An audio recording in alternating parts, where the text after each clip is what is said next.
श्री स्वामी समर्थ. जय जय स्वामी समर्थ. निर्गुण उपासना. नामस्मरणातून जे अनुभव मिळतात त्याचे 3 प्रकार मुख्य असतात. वैयक्तिक जीवनाचे, सामाजिक जीवनाचे व आध्यात्मिक. त्यावरून जाणाऱ्या अनेक अडचणी असतात. प्रथम कुठला मार्ग पत्करावा याचा निर्णय घेता येत नाही. एकाच्या मते एक मार्ग चांगला असतो तर दुसराच मार्ग दाखवितो.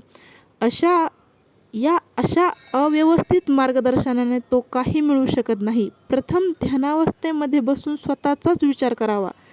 कोणत्या प्रसंगातून अडचणी आल्या, त्या कशा प्रकारे सोडवल्या त्याचा अभ्यास करावा. पुढे कसे वागावे याचा निर्णय घ्यावा.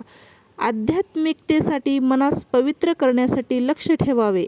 सर्वांमध्ये स्वतःस केंद्रात ठेवून सखोल अभ्यास करावा.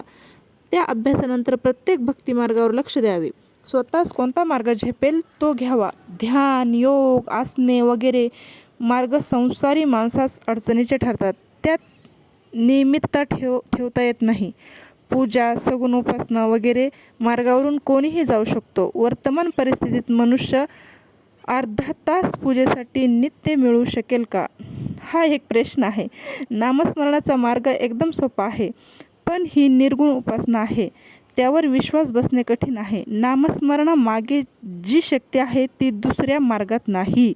दृढ विश्वासाने नामस्मरणास सुरुवात करावी. त्याचा अनुभव येईल. प्रत्येकाने आपला मार्ग शोधावा. कोणावर दडपण आणू नये.